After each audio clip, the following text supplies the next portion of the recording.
कभी कभी एक छोटी सी गलती कितनी भारी पड़ सकती है।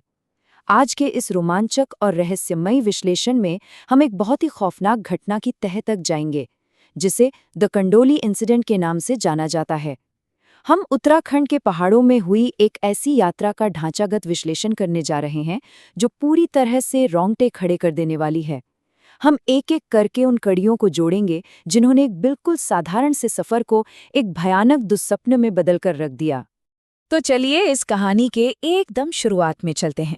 जरा सोचिए, क्या होता है जब एक छोटा सा बिल्कुल हानिरहित लगने वाला झूठ आपको पहाड़ों के गहरे और अनजान रास्तों पर ले जाए। अगर आप ध्यान दें तो ज्यादातर भयानक कहानियों की शुरुआत ना अक्सर ऐसे ही एक मामूली से धोखे से होती है। इस घटना में भी बिल्कुल ऐसा ही हुआ था, जहां एक छोटा सा झूठ एक बहुत बड़े और जानलेवा खतरे का बुलावा बन गया। रवि की मां ने घर से निकलते वक्त उसे एक बहुत साफ चेतावनी दी थी। उन्होंने कहा था, पहाड़ों पर जाना कोई खेल नहीं है। लेकिन जैसा कि अक्सर होता है, इस महत्वपूर्ण चेतावनी को पूरी तरह से इग्नोर कर दिया गया। और सच कहूं तो यही इस पूरी कहानी का सबसे बुनियादी झूठ था। रवि, मीनाक्षी और श्याम, इन तीनों ने अपने घर पे बोला कि वो एक ऑफिशियल कॉलेज ट्रिप पर जा रहे हैं, जबकि असलियत में वो सबसे छुपकर एक सीक्रेट और विद्रोही ट्रिप प्लान कर रहे थे। अब बात करते हैं इस फेक कॉलेज ट्रिप की। और ये बात हमें साफ दिखाती है कि उनकी उम्मीदों और असलियत में कितना जमीन आसमान का फर्क था। उम्मीद क्या थी कि एक बढ़िया मजेदार एडवेंचर होगा, एक बिल्कुल नए पहाड़ी कॉटेज में रुकेंगे। लेकिन असलियत, वो एक बेहद घने और अंधेरे जंगल में बुरी तरह भटक गए। मोबाइल का कोई नेटवर्क नहीं था और अंत में वो एक ऐसी जर्जर, खस्ताहाल और डरावनी सी इमारत में पहुंचे जिसके बारे में उन्होंने सपने में भी नहीं सोचा होगा। यहीं से शुरू होती है उनकी अज्ञात की ओर यात्रा। पूरे 6 घंटे, जी हाँ, इतना लंबा और थका देने वाला सफर तय करके वो अपनी मंजिल तक पहुंचे थे। ये सिर्फ एक नंबर नहीं है, बल्कि ये इस बात पे जोर देता है कि वो शहर की भीड़-भाड़, सभ्यता और सुरक्षा से कितनी दूर एक बिल्कुल अनजान और वीरान पहाड़ी इलाके के बीचों बीच आ चुके थे। और जरा सोचिए, उस विशाल, अपरिचित और डरावने पहाड़ पर वो कितने लोग थे? सिर्फ 3। मतलब उस अनजान खतरे के सामने वो संख्या में बहुत कम थे और पूरी तरह से अकेले पड़ गए थे। अब देखिए कैसे हालात तेजी से बिगड़ते हैं। बस ने उन्हें गांव से काफी पहले ही उतार दिया था। गहराते अंधेरे में जंगल के बीच से पूरे 1 घंटे का ट्रैक करने के बाद उन्हें एक साइन बोर्ड दिखता है जिसपे लिखा था माया कॉटेज।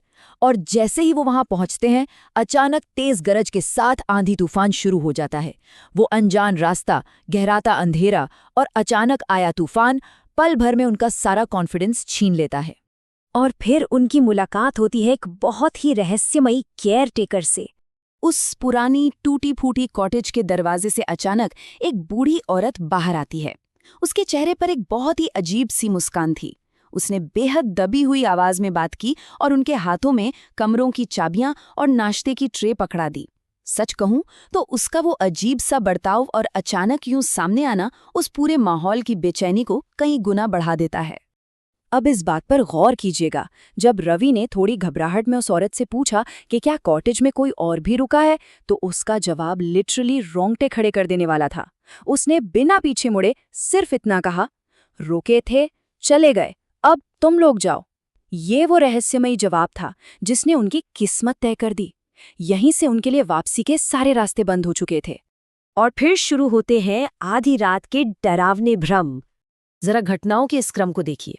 रात के ठीक 10 बजे मीनाक्षी एक बहुत खौफनाक सपना देखती है कि वो तीनों दोस्त फांसी पर लटके हुए हैं। फिर 10:30 बजे शाम को अपने खाली बाथरूम से किसी के गुनगुनाने की आवाज आती है। 11 बजते बजते कॉटेज की सारी बत्तियां बुरी तरह टिमटिमाती हैं और एकदम से बुझ जाती हैं। और फिर 11:15 पर कोई अदृश्य शक्ति शाम को इतनी जोर से धक्का देती है कि वो सीधे कांच की अलमारी से जा टकराता है। मतलब जो चीज सिर्फ दिमागी डर से शुरू हुई थी, वो पलक झपकते ही एक असली जानलेवा खतरे में बदल गई। अब हम पहुंचते हैं इस कॉटेज की असली सच्चाई पर, यानी द ब्लैक मैजिक रूम। उस रात उन्हें चारों तरफ से डरावने संकेत मिल रहे थे। एक तरफ अलमारी के शीशे टूटने की तेज आवाज, दूसरी तरफ अंधेरे हॉल में जोर जोर से गूंजती पायल की छन छन, और इन सब के बीच रिसेप्शन के ठीक पीछे एक खुला दरवाजा, जिसमें से एक बहुत ही अजीब सी रोशनी बाहर आ रही थी। ये सारी चीजें मिलकर एक ऐसा डरावना माहौल बना रही थी जिसने उन्हें पूरी तरह से भ्रमित और भयभीत कर दिया था। रवि ने हिम्मत करके जैसे ही अपने फोन की फ्लैशलाइट से उस छिपे हुए दरवाजे के अंदर देखा तो नज़ारा हैरान करने वाला था। कमरा बिल्कुल खाली था, लेकिन जमीन पर कुछ मोमबत्तियां जल रही थीं और वहां कुछ ऐसे गोल निशान बने हुए थे जो सीधे तौर पर जादू टोने या किसी काले जादू की तरफ इशारा कर रहे थे। अब देखिए, हम यहाँ किसी अलौकिक शक्ति या भूत प्रेत की पुष्टि नहीं कर रहे हैं, बल्कि सिर्फ उस दृश्य को आपके सामने रख रहे हैं जिसे देखकर वहाँ मौजूद किसी भी इंसान के होश उड़ जाएं। और अंत में आता है वो रोंगटे खड़े कर देने वाला सच। आप चलिए देखते हैं कि वो वहां से भागे कैसे। रवि तुरंत घबराकर मीनाक्षी को चिल्लाता है कि वो घायल श्याम को पकड़े। अगले ही सेकंड वो तीनों बिना पीछे देखे मूसलाधार बारिश में उस शापित कॉटेज से बाहर भाग खड़े होते हैं। बिना कुछ सोचे समझे जंगल के उस घने अंधेरे रास्ते पर वो बस अपनी जान बचाने के लिए दौड़ते रहते हैं और आखिरकार भागते भागते मुख्य गांव की सुरक्षा में पहुंच जाते हैं, जहां स्थानीय लोग उनकी मदद करते हैं।